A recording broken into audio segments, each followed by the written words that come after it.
말라기 3장 13절에서 4장 6절 말씀입니다. 여호와가 이르노라 너희가 완악한 말로 나를 대적하고도 이르기를 우리가 무슨 말로 주를 대적하였나이까 하는도다. 이는 너희가 말하기를 하나님을 섬기는 것이 헛되니 만군의 여호와 앞에서 그 명령을 지키며 슬프게 행하는 것이 무엇이 유익하리요. 지금 우리는 교만한 자가 복되다 하며 악을 행하는 자가 번성하며 하나님을 시험하는 자가 화를 면한다 하노라 함이라. 그때 여호와를 경외하는 자들이 피차에 말하매 여호와께서 그것을 분명히 들으시고 여호와를 경외하는 자와 그 이름을 존중히 여기는 자를 위하여 여호와 앞에 있는 기념책에 기록하셨느니라. 만군의 여호와가 이르노라 나는 내가 정한 날에 그들을 나의 특별한 소유로 삼을 것이요 또 사람이 자기를 섬기는 아들을 아낌같이 내가 그들을 아끼리니 그때 너희가 돌아와서 의인과 악인을 분별하고 하나님을 섬기는 자와 섬기지 아니하는 자를 분별하리라. 만군의 여호와가 이르노라 보라 용광로 불같은 날이 이르리니 교만한 자와 악을 행하는 자는 다 지푸라기 같을 것이라. 그 이르는 날에 그들을 살라 그 뿌리와 가지를 남기지 아니할 것이로되 내 이름을 경외하는 너희에게는 공의로운 해가 떠올라서 치료하는 광선을 비추리니 너희가 나가서 외양간에서 나온 송아지 같이 뛰리라. 또 너희가 악인을 밟을 것이니 그들이 내가 정한 날에 너희 발바닥 밑에 재와 같으리라. 만군의 여호와의 말이니라. 너희는 내가 호렙에서 온 이스라엘을 위하여 내 종 모세에게 명령한 법 곧 율례와 법도를 기억하라. 보라 여호와의 크고 두려운 날이 이르기 전에 내가 선지자 엘리야를 너희에게 보내리니 그가 아버지의 마음을 자녀에게로 돌이키게 하고 자녀들의 마음을 그들의 아버지에게로 돌이키게 하리라. 돌이키지 아니하면 두렵건대 내가 와서 저주로 그 땅을 칠까 하노라 하시니라. 말라기의 마지막 말씀입니다. 오늘 말씀 저희가 3장 13절서부터 읽었는데요.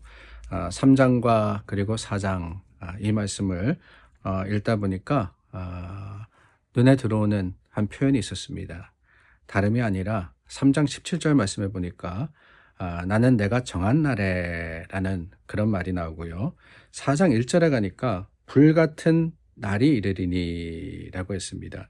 그리고 후반절에 가서는 그 이르는 날에 라는 표현이 있고 4장 3절 말씀에도 정한 날에 그리고 5절 말씀에도 두려운 날이 라고 했습니다.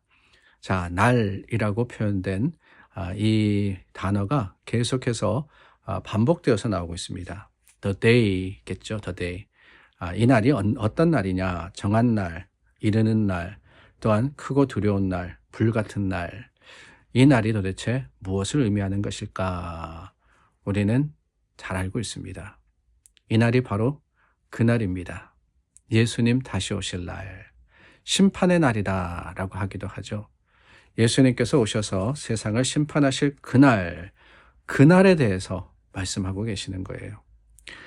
구약의 마지막 책이라고 말씀을 드렸죠. 말라기. 이 말라기의 말씀 이후에 그 다음에 성경에 기록된 다음 사건은 뭡니까? 말라기 지나서 신약이 시작이 되고 복음서가 시작이 되지 않습니까? 그 복음서에는 예수님의 말씀, 예수님이 오셨다, 예수님이 이 땅에 오셨다라는 기록이 나옵니다.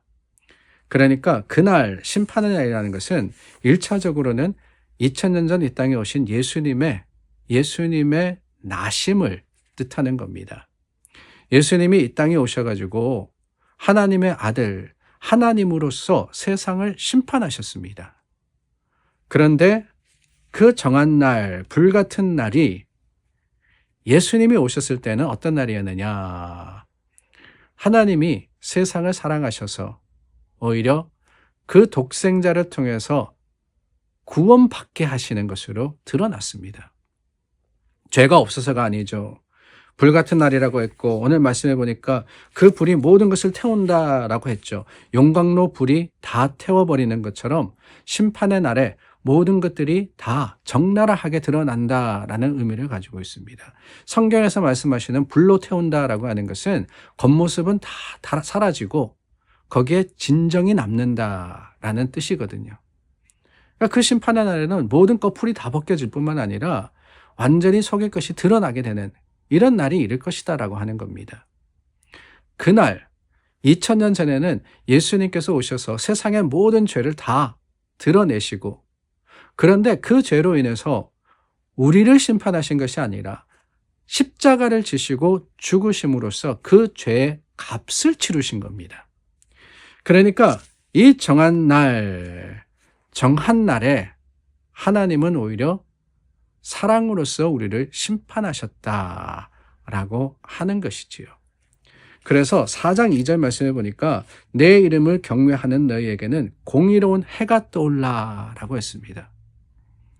이 말씀 사실은 그 뒤에 보면은 치료하는 광선이라는 표현이 나오기 때문에 병원에 신방 가면은 참 흔히 쓰는 그런 표현입니다. 그 구절인데요. 원래 의미는 뭐냐? 원래 의미는 그게 앞에가 더 중요한 것 같아요.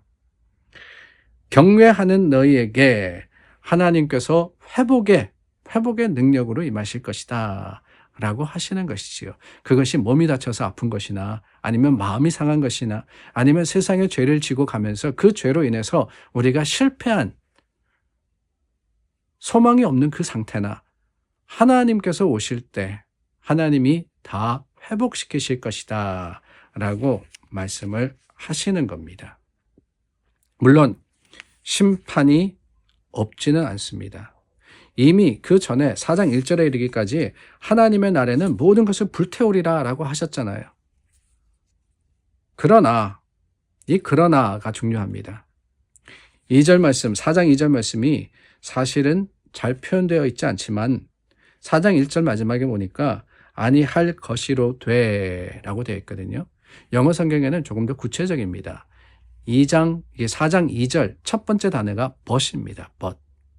그러나 심판이 분명히 임할 거예요. 그러나 하나님을 경외하는 자들을 하나님이 구원해 주실 것이다 라고 하시는 것이지요. 그게 2000년 전에 예수님의 십자가로 드러난 증거입니다. 오늘 우리에게 그 2000년 전에 예수님 탄생의 사건은 바로 하나님의 심판과 또한 하나님의 사랑을 증거해 주는 거예요. 그런데 여러분, 말라기 구약의 마지막 책, 그 책에서 말씀하시는 날이 2000년 전을 가르치는데 그치느냐? 저는 그건 아니라고 생각합니다. 예수님이 오실 때 그래요. 예수님은 십자가로 우리를 심판하셨습니다. 그러나 예수님이 승천하시면서 하신 말씀이 있지 않습니까? 다시 오리라. 예수님의 십자가 사건 이후에 모든 인간들, 저와 여러분, 그뿐만이 아니라 그 이전의 사람들도 마지막 때에 마지막 심판을 받을 것이다 라고 하셨습니다. 그때, 오늘 말씀은 그때도 가리키는 거예요. 하나님을 경외하는 사람에게는 그때가 기쁨과 소망의 때가 되지만 그렇지 못한 사람에게는 어떻게 되느냐?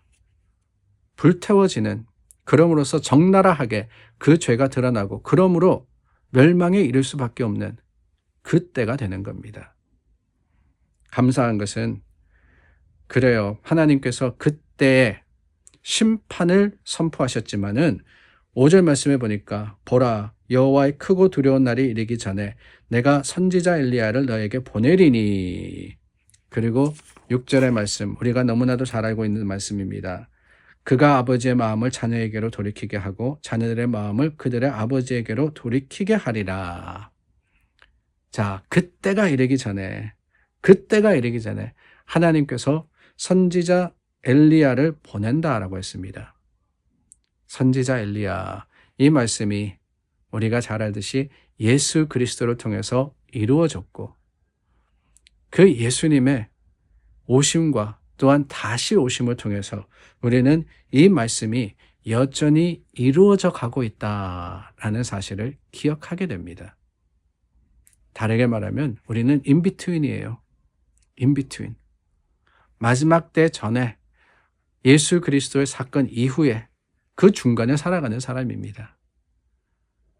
그렇기 때문에 반드시 기억해야 할 것은 심판의 때가 오고 있다라는 사실이고, 그 심판의 때까지 우리에게 주신 말씀 예수 그리스도의 복음이 우리로 하여금 회개하고 돌이키는 기회가 된다라는 것을 우리가 인식하며 오늘 깨어있는 사람으로서 말씀대로 살아감으로써 예수 그리스도의 다시 오심을 준비하는 지혜가 저와 여러분들에게 있기를 바랍니다.